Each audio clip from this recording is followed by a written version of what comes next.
Good evening and thank you for joining us tonight. We're calling this a special broadcast. It is a special broadcast. We are in unprecedented times, unusual times, and in uncertain times. We're referring to this video, Facebook Live, as message of support to the business community. So it's our message of support to the business community. We're taking 45 minutes to an hour, depending on how the conversation goes. It's a very easy, free-flowing conversation, just in our normal pathway to grow sort of style. So, some of you may have listened to our Prime Minister earlier on, may have been on BBC and other channels in terms of trying to dissect some of the information. Obviously, some of you will get the opportunity to go and seek advice and so forth. From our perspective, and what we're looking to do really here is some joined up thinking, some peer support, supporting each other, and most importantly, thinking pragmatically, practically, and having some positive messages. If you consider the last 4 to 5 weeks, we've gone through different sort of phases, different sort of tranches. It started off to be somebody else's problem. It's not our issue, whatever is going on there. There was even some admiration in terms of how the Chinese were building hospitals and so forth. And then you moved into a phase where it was about mockery, making fun about washing hands, those sort of messages, to mass hysteria. We've seen some good in people, we've seen the bad as well in the last few weeks. We're now going into a sort of a reflection mode, sort of trying to understand the implications, the ramifications, and to a certain level now we need to move into a bit of a planning phase as well. And this is where, from a planning perspective, I thought I'll reach out to my friends, my colleagues, people who I would normally reach out to for advice, for support. And I've reached out to 3 of my colleagues who are here in the offices today. I've got Ninder Johal, DL, a good friend of mine who is on the cusp of information on a West Midlands level. He sits on many boards in terms of colleges, universities, as well as the LEP as well. I've got a colleague of mine, Peter Higgs, who is the head of BNI in the West Midlands area, supporting more than 600 businesses, representing really the voice of business at a level which is what's going on. A lot of professional organisations, use that support mechanism, support each other. A lot of peers as well in terms of that BNI organisation. And I've got Professor Paul Cadman as well with me. Again, from a perspective of supporting a lot of voluntary community social enterprises, as well as representing downtown in business, Birmingham City University, and many other organisations as well. So hopefully a good representation here, even though I've said to my friends and colleagues in confidence, good breadth of experience. I'm going to stop talking now and start moving over to my friends and colleagues in terms of really from their perspective, what are they feeling with regard to what is the business community feeling, what's their perspective of how people are handling things. And if I could start off with you could start, Professor Paul. I think that it's bite-sized chunks of information coming from the government, and there's been some criticism of the government about not taking hold of things. I think Boris Johnson's doing a reasonable job. He's communicating as well as he can based on information that he's receiving, but actually I think for us it's looking beyond that. What that means, taking that down to the grassroots level, the self-employed person, people that are working in the Midlands, in the factories and things like that, what's that going to mean? And I think for me, some of the outcomes of today, and I'll let Ninder go through what was discussed on the meeting, Boris Johnson's meeting today. We'll get it point by point. It's particularly interesting. So I look at that there was an online campaign, so it went forward, and it was talking about the entertainment industry and things like that. So there must have been 100,000 signatures to that, and the government's reacted to that. So I think the government are listening, and I think we are the voice, and we need to have a clear opinion of exactly what we want. Some of the things that's come out today, without stealing Ninder's thunder, is quite interesting, quite supportive. But I think for me, it's like when you look at statutory sick pay, when does the company that's paying the sick pay get that? You know, it's no good if HMRC are going to wait 6-9 months for that to do.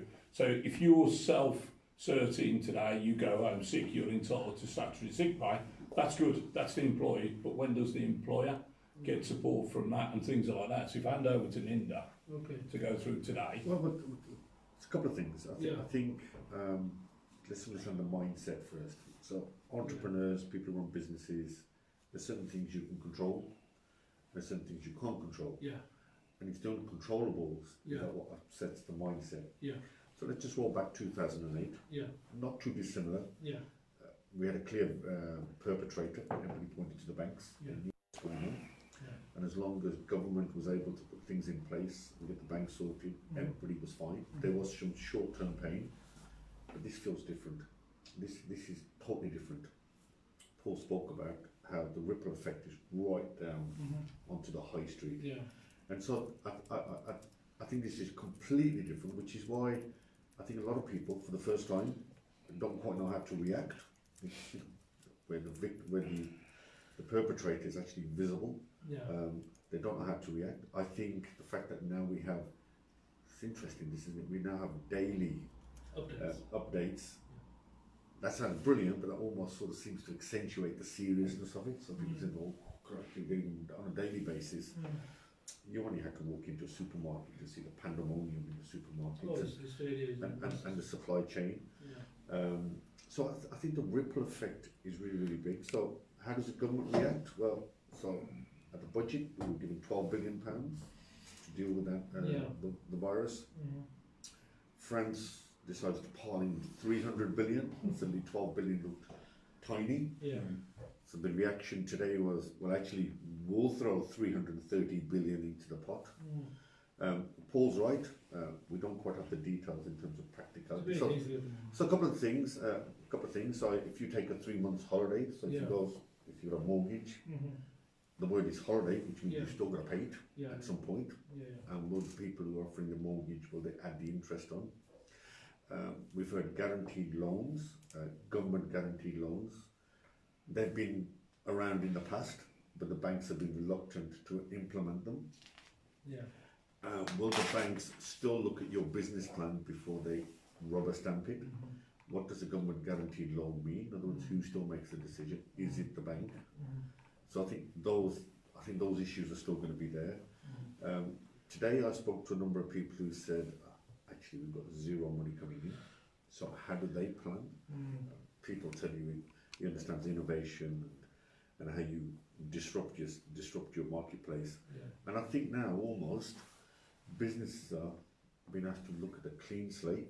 You actually start from scratch. The only problem with this is, which I think we didn't have a problem with 208, and there's no end date. And I think that's the difficulty, is how long do you plan for and how do you plan for it? But I think, there are ways around this. But I think businesses are finding themselves in a position they've never ever done before. Yes, definitely. So when they talk about unprecedented times, this is definitely unprecedented times. Don't you think, that's a question for everybody here, the 2008, 2009, we've learned lessons from that. We've got control, we understand what we've done. It is completely different, but that was catastrophic times, and virtually we were never going to recover. Actually we did, we moved on, we've capitalised, we've worked, the entrepreneurs and everybody else has stepped forward. We've still got that mindset now, going forward, so it's not the end of everything, is it? There's a positivity, there's an outlook, and there's a way of managing the situation. Listen, absolutely, we got through that one. The solution to government was monetary policy, flood money into the place. The problem here is we haven't got the demand, because everybody's so worried about spending. But I 100% agree with you. I think businesses are used to the curveball. They are used to looking at uncontrollables. It's different in nature, and again, people got to tell us what your members are saying. But generally speaking, if you have the right mindset, this is yet just another thing you can overcome. I think so. Peter, I'm going to bring you in from a 600 businesses that you regularly support and talk to. Your voice of business here. Tell us what they're thinking. A little bit of from yourself in terms of uncertainty. Just taking points from both gents. it's the fact that we're in an uncertainty of what's going to happen. So I think if we can get some degree of certainty, and it's a daily update from the government, understandably, but also we've got to get some perspective on this. You know, that this is multifaceted. It's never come from two angles. So we had the financial crash, but you know there was kind of the uncertainty around finances. It's like a double this is health. This is yeah. loved ones. This has a whole mental well-being. There's a human side to it as well. Yeah, It's not just economic. And we have to go back. You know, we're talking about financial situation, but that really for me has to come latter above the health and wellness of everybody. And I think our members are saying the same. We've got loved ones at home, self-isolation, those with illnesses. What level of illness is going to affect me? What isn't? So for me, that health and well-being comes first, and I think everybody's doing that. There's no doubt. The support that I'm seeing, you know, I had a lady post the other day saying she's gone around the local village and just posted if you need help or get your shopping, etc., which I think was fantastic. So I think because it's multifaceted, it involves loved ones. We have a completely different perspective on this. If we go forward, all the it's daily changing how long it's going to last, but we're talking months. We're not talking years. The 2008-9 crash was years. We always knew it was going to be several years to come out of this recession. I think the other side of it is this might be a short-lived, relatively speaking. However, the ongoing recession, if we're not careful, could be bigger. So for me, there's a short term, but we have to build that into what are our long-term goals. You know, I want to end this year going, it was a blip, not it was the end of the year, if you like, and we're still in the same situation. Whatever anybody had plans in terms of 2020 is going to be my year, I'm going to do this or whatever, that's completely out of the window now. It's disrupted. Your 2020 is about year of survival. It's not, you know, whatever plans you had, it's unlikely those are going to materialise. Pete, you touched on about examples where you see the best in people. You know, I'm a big supporter of SME businesses. We all are. Small Business Saturday, you know, and generally wherever we can, we like to support small businesses. We've also seen the worst in people as well, and people jumping up, hacking up their prices, fighting over food. You know, some of the videos that I've seen, you know, it's just incredible in terms of it's just sickening. It is, and I agree with you on that. But I guess I'm looking at those poor individuals that feel it necessary to do that. They're doing it from a fear perspective. Yeah.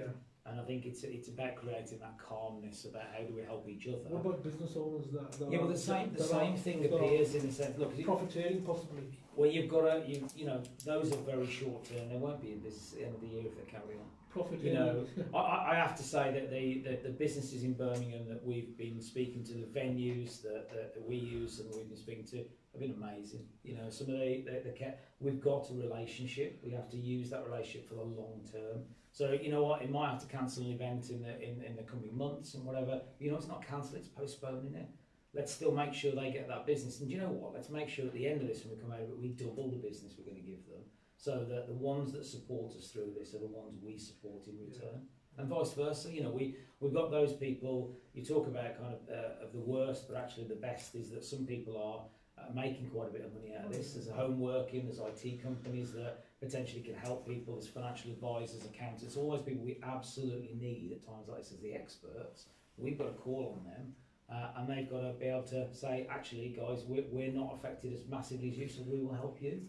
And I think that's that sharing. We've got to share a little bit of pain each and not go, I'm doing well, they're not, so what? We've got to kind of... But I think some businesses are going to change as well. Do we all need to be in an office? Do we all need to be together? Those days have gone. Remote working, home working and things like that are definitely the way ahead. So I see some businesses reshaping, you know, their future. So looking at the strategies, do I need to be in the office? No, I don't. Do I need to protect the environment? Yes, I do. They're going to spend more time at home. Can I be more productive? Very possibly. Yeah. You know. I think there has been awareness of that about, you know, our carbon footprint and so forth, and people have been thinking on those lines and using technology to be more efficient. I think there's a lot of businesses that have had the right intention but have never really practically done anything, and maybe this is the impetus that gets them going. So maybe it's the time for them to start using technology, innovation, and maybe possibly reinvent. If I may, again, practical stuff as much as possible. I mean, there's we're going to have employers that are looking at this as well. There's going to be employees, there's going to be members of their teams that are hysterical. There's going to be people who are concerned. I'm going to use the word hysterical because not just to get a reaction, but it is about really that anxiety, it is that uncertainty and it's fear. What sort of advice, what sort of comfort can we sort of give them? How do you deal with those situations as a business owner, as a leader, in that aspect? Okay, so one of the things that was clear in the last 2008 problem was that, which was amazing, was that despite output dipping, unemployment didn't go down. And one of the reasons unemployment didn't go down was that employers took the view that it was easier to hold on to people than let them go and then have to recruit them. So that was the sort of paradox nobody could understand. And so that partly might explain the productivity problem as well, but that was a view that I think employers took. So I think almost they have to have the same mindset, which is they don't know how long this is going to be, so they can't make the assumption that it's going to run for 12 months or 18 months. So I think they have to look at their business and say, well, can we carry on despite the very short-term crisis that we're seeing? Can we retain these people? Can we use them in a different way? And we just spoke about working from home. It's not something alien to me. We've been doing it for years, to be honest with you. And I appreciate for people who are in manufacturing, that's not possible. For those businesses where it is possible, I think this may be the thing that persuades people to think about the future in a different way and to sort of say, well, can we learn from this situation? I think the other thing that people possibly will learn from this is, and one of the things I discovered when I started sitting on boards is that when we look at a balance sheet, the first thing we zoom in on is something called reserves. Does a business have enough reserves? There's a reason why we look at reserves, because you don't know tomorrow around the corner what's going to hit you. So I think whilst I accept it's about people and finance, but I think this may force businesses, and it's good for society and for employees, for them to be a lot more understanding of the word reserves, have money on the side, because that then gives them security, gives their employees security, and it gives society security, because then you've got businesses in for the long term. But I think also, we spoke about how can you use the situation. Well, one of the things I think I always criticise myself is I never have time to sit back and reflect and look at how the business is going forward. And maybe you've got an opportunity now to scan the environment and start thinking about that. And also possibly looking at the people you employ and looking at how best you can use them better going forward. So it's not all doom and gloom. There are always, sometimes you can use these situations to improve. No, I spoke earlier, I think innovation is going to be key to this. How do you change what you're doing to adapt to the situation? Your relationships is how deep they go, not how many you've got. So it's very much about how you can call on people, how you can help one another on both ways. And I get, we've got to look at the long term, and reserves are great if you're in a position to build reserves. There's so many businesses living hand to mouth, trying to build a business, and that's the nature of our innovators are our best assets, but actually they're still trying to build their business. So it's lovely to say, I'd like to put reserves, but you've got to pay the bills. And there's so many businesses in that situation. We've got to say, look, how can we innovate to a way that we can support them? The other thing that I was very lucky in the recession, 2008-9. I was in a business where it was needed, if you like. It was finance. I was in leasing at the time. And the reality of that is what we did is we spent double on the marketing because you get more bang for your buck, is the saying. So the reality is there are less people spending on marketing because they're cutting back on those costs. Where you spend, you're getting double the exposure. So there are some businesses where you can utilise this as an opportunity for the long term, and where those businesses have got reserves. And actually by doing that, you're supporting some of the small local businesses that haven't got the reserves to get ready for when we're out of this in a few months' time. I hope it is just months. I think I fully concur with you there, Peter. But I think there's going to be a lot of individuals who are sort of going to be sort of avoiding big expenses. Capital expenditure is probably going to be out. And has a knock-on effect. Yeah, exactly. Reserving their cash as much as possible, possibly even avoiding paying possible as well. And that might have a knock-on effect in terms of other SMEs. You know, so it's really how people sort of react to in those particular times. And I think that, you know, the government have put this latest measure in place. You know, if there's a 10k grant available for all small businesses and 25 for the retail and leisure, then you know we've got to take advantage where we can of covering those kind of losses and issues. And you know, if we are looking at this and we see it's a short term, relatively speaking, I know it feels like forever for a lot of people, especially when you're enclosed at home. But Paul and I spoke earlier and said, look, it's a time to reflect, as you said, Ninder, and spend time with family and do those jobs and things that you weren't getting round to. And for the short term, try and adapt and spend some time with your loved ones. It's not a bad thing, is it? And don't forget, some of your personal expenditure is going to be reduced. You're not going to be travelling to work. You know, your food while you're out and everything else like that. So as you come back together as a family, reducing costs that way, things like that. Building a family relationship, and then just. Can I just say that one of the things that I think a lot of people instantly do in the panic mode is reduce all my costs, and the impact of everybody doing that is the knock-on effect. So in some respects, you know, there's only so far you can go.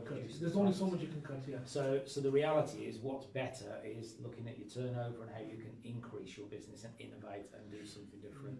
And you know, there was a lovely post today. A friend of mine actually put on, look, anybody struggling kind of thing with unemployment or a 0 hours contract, have a company that's a cleaning company looking for new employees. Right. So there are opportunities out there, and they're being offered. There's a lot of kindness out there to say, how can we support? At the end of the day, in a recession, you know, there's going to be some.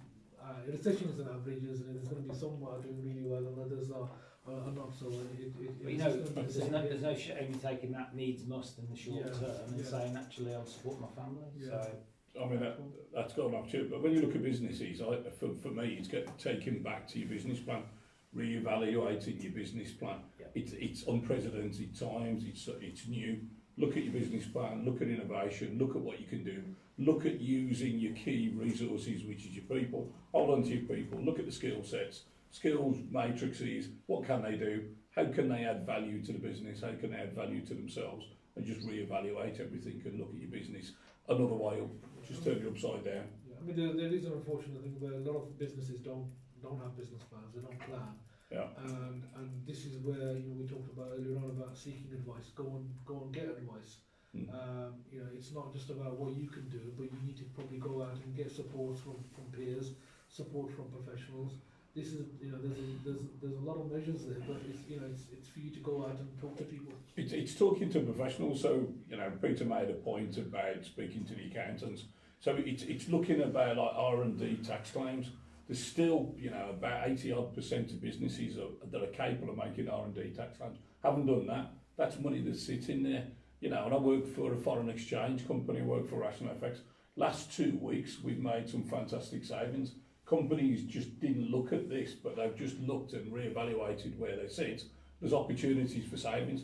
Go back to the banks, go back to your telecoms providers, talk to them all, try and negotiate new deals with everybody.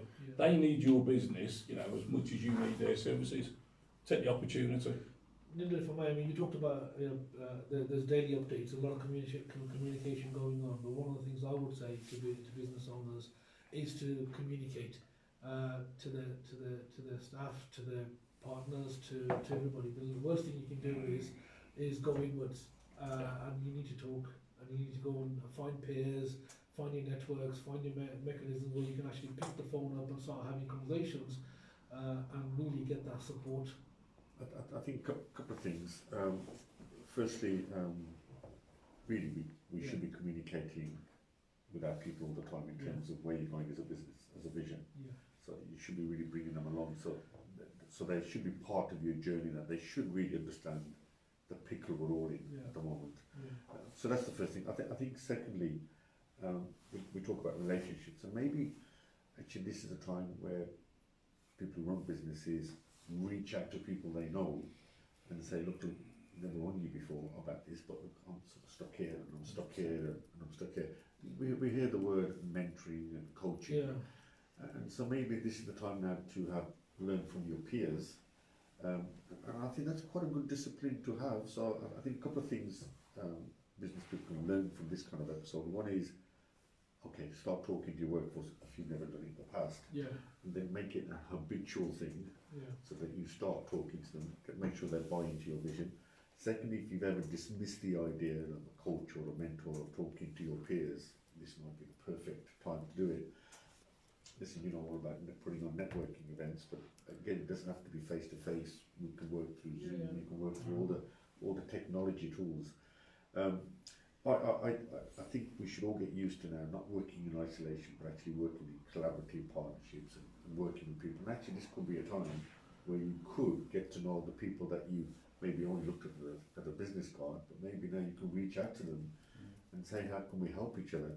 So this is an opportunity. It is an opportunity to reconfigure the way you've operated, to look at how you're going to operate in the future, and maybe, as you said quite correctly, get rid of some of the to-do jobs as well. I think some of the aspects about, like, for the manufacturing, so look at your supply chain. So if your supply chain sits abroad, so it's Europe or wider, then now to take the opportunity of looking closer.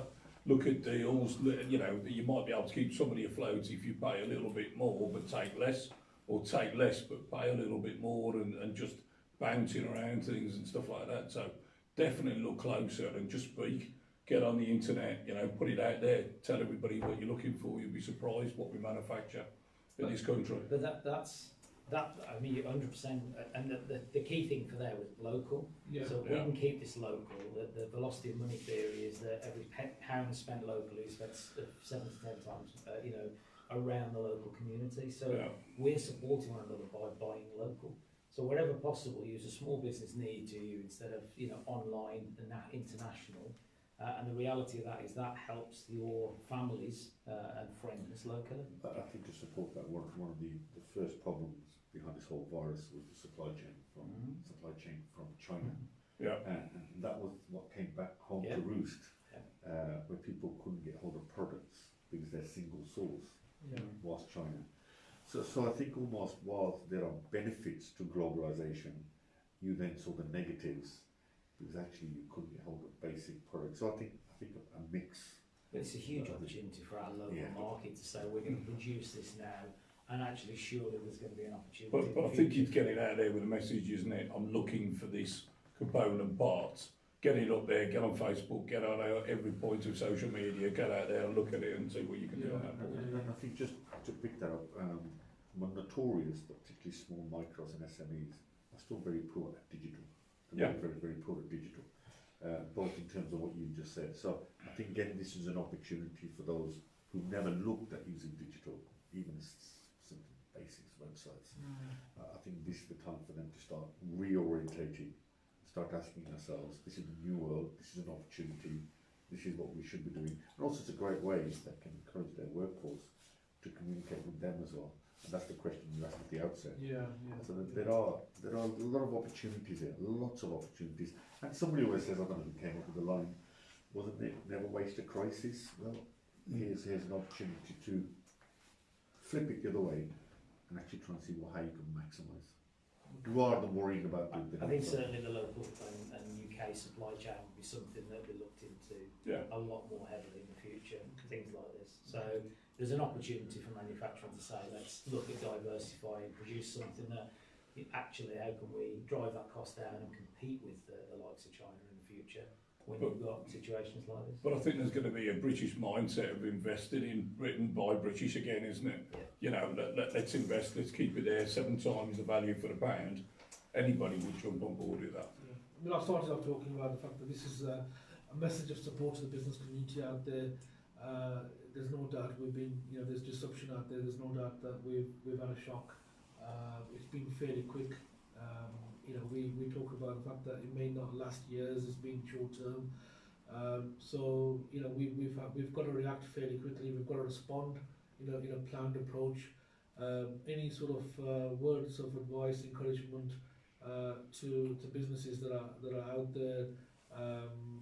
If I start off with you, Ninder, any final words of advice and encouragement? I think normally when you get hit by something not predicted, it tends to change the mindset, and the word panic normally pops in. I think it's very difficult to say, and very difficult to say this, but actually, if you can become rational, detach yourself from the panic. It's easy to say, I know, but if you can become rational, explore all the opportunities we've just discussed here, and you start to accordingly plan accordingly. At the business school, they taught you something called scenario planning. So plan for a number of scenarios, and then just make sure you got reviews against those scenarios. And if you're calm, if you're collected, if you have the right support structure, which is what you spoke about, your family, and if you can do that in a calm, rational fashion, then I think this will be, hopefully in time, we'll just see it as a blip. But let's not forget we went through 10 years of pain, and we've got around that one, so I think this will be short, much shorter term. But yeah, I mean, rationality, I think, and that goes against everything we've seen so far in the supermarkets and everywhere. It's totally irrational. I think we need to be rational. Peter, our network is going to be very, very important to us. The people that we rely on, our peer supports are going to be absolutely vital. There's a saying that we're a combination of the 5 people that we hang around with. That absolutely vital in terms of that support group. Any words from yourself in terms of advice, encouragement to? Yeah, I say this before even the crisis, but it is about that 5 people around you. But it's actually about picking the phone up or getting on the computer and doing an online meeting. And if you're struggling with things like that, get onto the experts. You know, one thing I'd reiterate all that there are lots of people out there that don't cost a fortune, but actually can probably save you more than you pay them. The reality is, use those experts, like your accountants, your financial advisors, your health and wellness people. You know, the IT infrastructure. There's lots of small businesses in different markets that we've got to, really use and take advantage of this time, because you know what? Those are the ones that are going to get you out the other end. And it's all about staying in touch. So whilst the platform may be different in terms of the way we communicate with the network, or the reality is we've still got to do it.